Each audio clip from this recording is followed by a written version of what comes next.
practice today, second good practice. Obviously, we have a lot to work on, and we promise you this, everyone here is working as hard as they can. So, not much to add from what I talked about on Monday, other than answer your questions.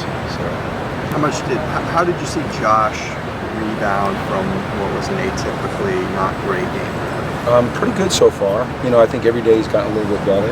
Josh is a very competitive guy who takes this very seriously and wants to be great, and wants to lead his team and do the right things. And so it's hard. The first day's hard, and then the second day, you kind of get your mind moving towards the next game, and then your focus changes from what just happened to what you need to make happen to win the next week. That's kind of with everybody, really. The turnovers and limiting them, how much will that help the defense? Tons, do that? A lot.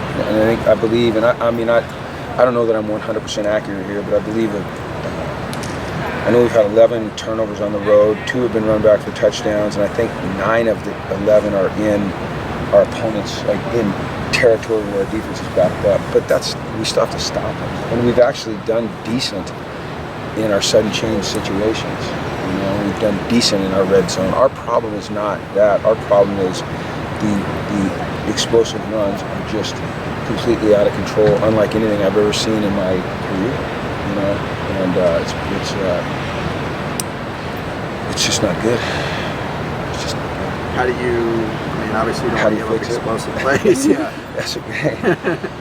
Well, you know what? Here's what you do. The first thing you do is you look at yourself. Like I've said this, Monday, and I say it every time. And you say, okay, are we doing the right thing schematically?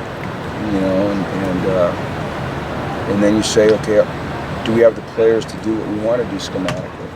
And if so, are we putting them in the right position to do what they need to do? And if you say yes to all those things, you say, okay, then why aren't they doing it? And then you go, okay, are we not drilling them correctly? Are we not speaking them to correctly? Are we not emphasizing things correctly? And the last thing you do is really you say, okay, well, this guy, he either can or he can't get it done. And then you make a change, but that's the last thing you do. The process is to evaluate yourself as a coach as you move along, and then the last thing is, okay, you know what, you've done all of this, and it's very evident the guy can't get it done, and so we have to make a change. So you go through that. Anytime you're struggling offensively, defensively, with the run, with the pass, and right now, as you know, as everyone knows, is evident to the entire world, it's the run. And in my career, I've taken great pride in being able to stop the run. And, historically, been a pretty good defensive coach when it comes to stopping the run, and obviously right now I'm a really bad coach at stopping the run, and it's disconcerting. So. Yeah, how much does this hurt you personally, being a defensive-oriented guy? It kills me. It rips my guts out. Yeah, it's awful. It's awful. So, but that being said, as awful as it is, you can't mope around.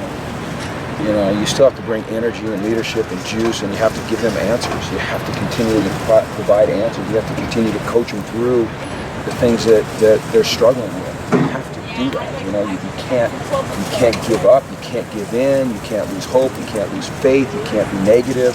You have to be demanding, but you can't be demeaning. Those are all the things that you have to do. And then sometimes, you have to lose it a little bit to get their attention. And that's just part of coaching. So. It's a difficult time right now, obviously, because if we could stop the run, I believe that we could be a really good football team, a really good defense. But that's a huge if, and we're not. So we're not a good defense. And once we start being able to stop the run, then we'd be a good defense. But right now we're not. So yeah, it rips my guts out, but I still got to keep fighting my ass off, and I will. Did that happen with the losing it a little bit? What's that? Did that happen with the losing it a little bit to get them to kind of reorient? You said you have to lose it a little bit. Sometimes you do. I'm not saying I did. I'm saying sometimes you have to. No, I think what's important to me right now is being someone they can look to say, okay, what are the problems and help us fix them, and that's what you try to do. I'm just saying, on occasion you might have to blow a gasket just to grab attention if you're not grabbing it other ways. Right. But I'm not saying I did. No, I've actually been pretty much a bluehead. So, yeah. The five. It's been well at the press conference in case you guys wanted to know. We talked about the offensive turnovers, but you've only forced 5, I believe. So that's another thing. Big thing, Ben, and we haven't had a takeaway in the last 3 games. And you know, takeaways come in bunches, but takeaways, you create takeaways. You know, and then you go back to, you know, being able to tackle, getting them in the position where they can make tackles, and then ripping the ball out. Hell, we're just hanging on a lot of times to even try to make a tackle. You know, that's one of the things that we're working so hard on. So before you start saying, hey, we got to take the ball away, it's so easy to say, hey, this is what we've got to do. But the art, or not the art, I mean the job of a coach is to say, not this is what we've got to do, but this is what we are going to do to create what we need to have happen. You know, so it's easy to just be a critic and go, well, you got to stop. You're not stopping the run. We're not stopping the run. We're not getting turnovers. We're turning the ball over on the road. Yeah, that's great. We all know that. That's the obvious. But now, how do we fix it? That's the job that we're trying to accomplish. Last question. Coach had recruited Josh, and he said that one thing that he noticed, when watching him, is that he tries to challenge defensive coordinators, in games. From your perspective, as a Josh Rosen, he tries to challenge defensive coordinators during like games. to beat what they're trying to get him with. What he likes to do. How much do you notice that from a defensive perspective, whether it's in practice or in games? I've seen that he's very competitive, but I've never heard him talk about that, nor have I noticed it.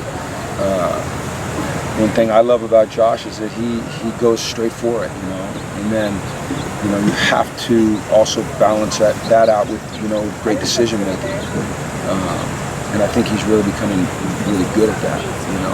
I can tell you this: I would always take a young man that is aggressive and has that type of attitude over somebody that doesn't. So I think you can teach them to improve their decision making, but I don't know that you can always teach competitiveness. And I love that kid's competitiveness. Okay. Thank you. All right, thanks.